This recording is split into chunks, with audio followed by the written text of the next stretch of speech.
Assalamualaikum warahmatullahi wabarakatuh. Halo, perkenalkan nama saya Mira Triana. Saya dari program studi pendidikan guru sekolah dasar. Di sini saya akan membahas artikel saya yang berjudul Pengaruh Sejarah Perkembangan Alat Transportasi Darat, Laut, dan Udara di Indonesia serta dampaknya terhadap masyarakat. Di sini ada abstrak yang bertentangan dengan perkembangan transportasi di Indonesia, mencangkup transportasi darat, laut, dan udara, telah memberikan dampak signifikan terhadap masyarakat dan lingkungan. Penelitian ini bertujuan untuk menganalisis sejarah perkembangan alat transportasi di Indonesia dan dampaknya.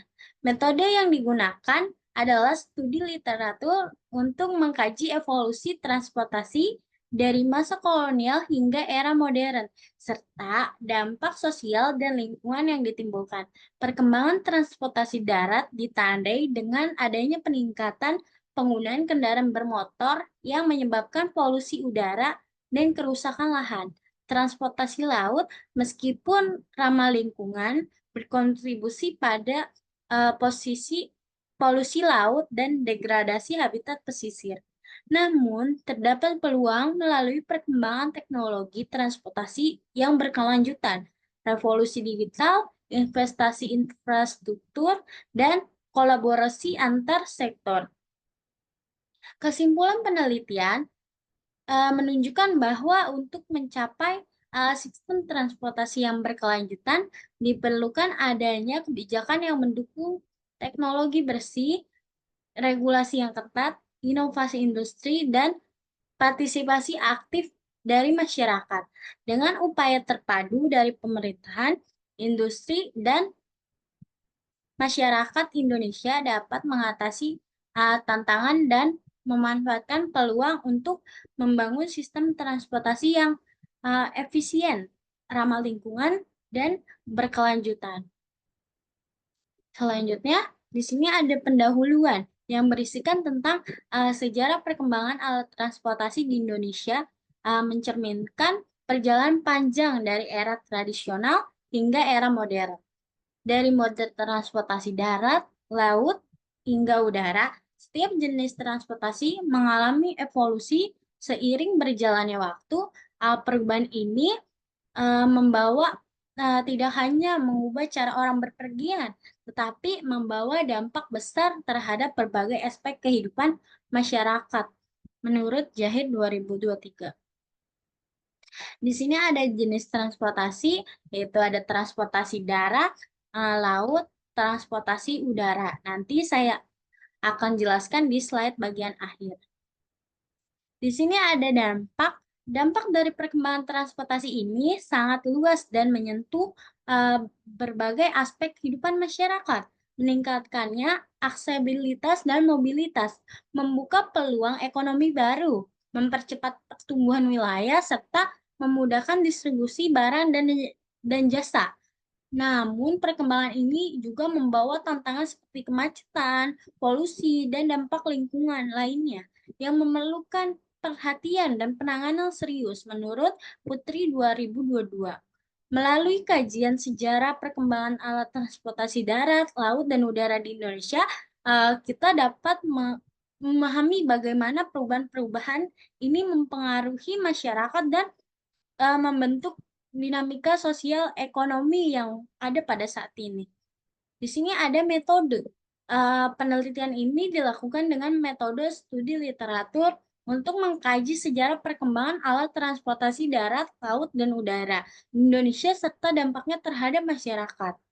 Studi literatur melibatkan pengumpulan data, pengumpulan dan analisis berbagai sumber tertulis yang relevan, termasuk buku, artikel ilmiah, laporan pemerintahan, serta dokumentasi sejarah.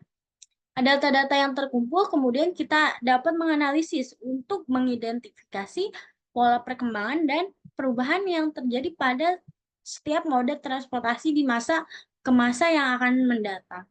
Metode ini dipilih karena memungkinkan peneliti untuk memperoleh pemahaman yang komprehensif dan mendalam tentang topik yang diteliti. Di sini ada pembahasan perkembangan transportasi darat. Pada awalnya, transportasi darat di Indonesia didominasi oleh pengguna alat tradisional, seperti gerobak dan pedati yang ditarik oleh hewan, seperti kerbau dan kuda. Alat transportasi ini digunakan untuk keperluan sehari-hari, seperti mengangkut hasil pertanian, barang dagang, serta berpindah tempat. Jalan-jalan pada masa itu masih berupa jalan setapak atau jalan tanah yang dibentuk secara alami, tanpa adanya perencanaan infrastruktur yang modern. Masyarakat bergantung pada kekuatan fisik hewan dan manusia untuk mobilitas dan transportasi. Menurut Firmadani 2021, keberadaan jalan sangat terbatas dan kondisi geografis yang beragam menyebabkan pergerakan antar wilayah menjadi sangat sulit dan waktu yang lama. Masuknya bangsa kolonial, terutama Belanda, membawa perubahan dalam sektor transportasi darat di Indonesia. Pada masa kolonial, jalan jalan raya mulai dibangun dengan perencanaan yang lebih baik untuk mendukung eksploitasi sumber daya alam dan mempermudah pengawasan wilayah. Infrastruktur jalan raya lebih baik ini memungkinkan pengguna kendaraan bermotor. Pertama kali ini di Indonesia, kereta api juga mulai diperkenalkan dengan pembangunan jalur-jalur kereta yang menghubungkan daerah-daerah penting, terutama di Pulau Jawa dan Sumatera. Pembangunan ini meningkatkan efisien transportasi dan mempercepat proses pengiriman barang dari pergerakan orang. Selanjutnya, perkembangan transportasi darat membawa dampak yang cukup luas bagi masyarakat di Indonesia dari sisi ekonomi, peningkatan mobilitas, memfasilitasi distribusi barang dan jasa dengan lebih efisien, yang pada gilirannya mendukung pertumbuhan ekonomi. Transportasi yang lebih baik juga memungkinkan akses ke pasar yang lebih luas, baik domestik maupun internasional. Urbanisasi meningkatkan pesat seiringnya dengan pembangunan jalan yang menghubungkan daerah-daerah terpencil dengan kota-kota besar, membuka peluang kerja dan meningkatkan taraf hidup masyarakat. Selanjutnya di sini ada pembahasan perkembangan transportasi udara. Transportasi udara itu mulai berkembang pada awal abad ke-20. Seiring dengan kemajuan teknologi penerbangan global, setelah Indonesia merdeka, perkembangan transportasi udara juga mengalami percepatan dengan pendirian Maskapai Nasional Garuda di Indonesia pada tahun 1949. Garuda Indonesia menjadi simbol kebangkitan transportasi udara nasional, melayani rute domestik dan internasional yang semakin luas. Pada dekade-dekade berikutnya, transportasi udara di Indonesia mengalami ekspansi dan modernisasi yang pesat. Investasi besar-besaran dalam infrastruktur, bandara, dan peningkatan kualitas layanan menjadi fokus utama pemerintahan dan operator bandara untuk menjadikan Indonesia sebagai salah satu pusat transportasi udara di kawasan Asia Tenggara. Pada era reformasi juga membawa liberalisasi industri penerbangan di Indonesia yang ditandai dengan kemunculan maskapai-maskapai penerbangan baru seperti Lion Air, Air Asia, Indonesia, dan Citylink. Maskapai-maskapai ini menawarkan tarif penerbangan yang lebih terjangkau, membuka aksesibilitas penerbangan bagi lebih banyak masyarakat. Di sini ada dampak lingkungan dari perkembangan transportasi tersebut. Perkembangan transportasi darat, terutamanya penggunaan kendaraan bermotor, telah memberikan dampak terhadap lingkungan. Emisi gas buang dari kendaraan bermotor termasuk karbon dioksida atau CO2, nitrogen oksida atau NOx, dan partikula menjadi salah satu penyebab utama polusi udara di perkotaan. Polusi udara ini tidak hanya mengancam kesehatan manusia dengan meningkatkan resiko penyakit pernapasan dan kardiovaskular, tetapi juga merusak lingkungan sekitar dan mengurangi kualitas udara yang kita hirup. Transportasi laut, meskipun dianggap sebagai moda transportasi yang ramah lingkungan, memiliki dampak negatif terhadap lingkungan laut dan pesisir. Salah satunya yaitu polusi laut disebabkan oleh limbah dari kapal-kapal, termasuk minyak bekas, limbah kimia, dan sampah plastik. Polusi laut mengancam kehidupan laut, merusak ekosistem terumbu karang, dan mengganggu keseimbangan ekologi di perairan Indonesia. Perkembangan transportasi udara juga memiliki dampak lingkungan dalam hal emisi karbon dioksida CO2 dan nitrogen dioksida yang dihasilkan oleh mesin pesat. Emisi karbon dioksida dan transportasi udara berkontribusi pada pemanasan global, pada perubahan iklim, sementara nitrogen dioksida dapat menyebabkan pembentukan ozon troposferik dan polusi udara di atmosfer.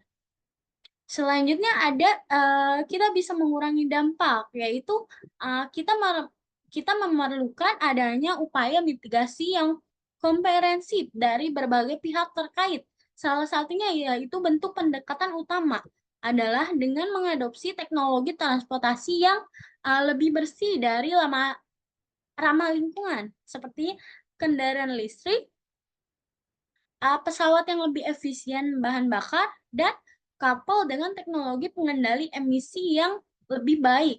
Setelah itu perlu peningkatan regulasi dan pengawasan terhadap industri transportasi untuk dapat memastikan kepatuhan terhadap standar lingkungan yang ketat.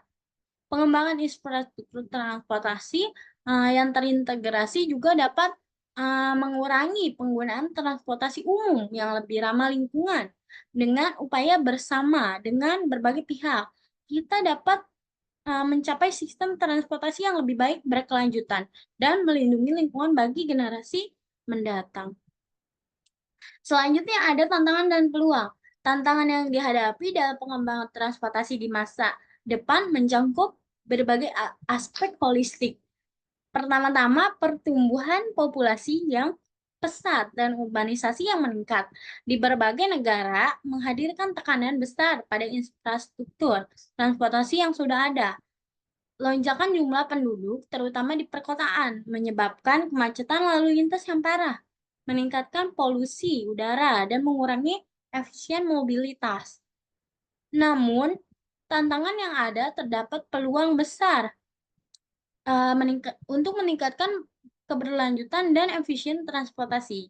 Perkembangan teknologi transportasi berkelanjutan seperti kendaraan listrik, pesawat bertenaga alternatif, dan kapal dengan teknologi hijau memberikan peluang besar untuk lingkungan, mengurangi dampak lingkungan dari sektor transportasi. Selain itu, revolusi digital membawa peluang dalam pengembangan transportasi cerdas yang lebih efisien dan terintegrasi. Selanjutnya, ada kesimpulan dari pembahasan yang sudah saya paparkan dalam artikel yang sudah saya bahas tadi. Kesimpulannya yaitu perkembangan transportasi darat, laut, dan udara Indonesia telah memberikan dampak besar terhadap lingkungan dan masyarakat. Transportasi darat telah meningkatkan polusi udara dan kerusakan lahan. Sementara transportasi laut dan udara masing-masing telah menyebabkan polusi laut dan emisi gas rumah kaca yang berkontribusi pada perubahan iklim. Tantangan yang dihadapi meliputi pertumbuhan populasi dan urbanisasi. Perubahan iklim ketergantungan pada bahan bakar fosil, serta ketimpangan akses infrastruktur. Mungkin cukup sekian artikel dari pemaparan saya, kurang lebihnya mohon maaf, kesalahan datangnya dari saya pribadi dan kebenaran hanya milik Allah. Billahi fisabilillah, fastabiqul khairat. Wassalamualaikum warahmatullahi wabarakatuh.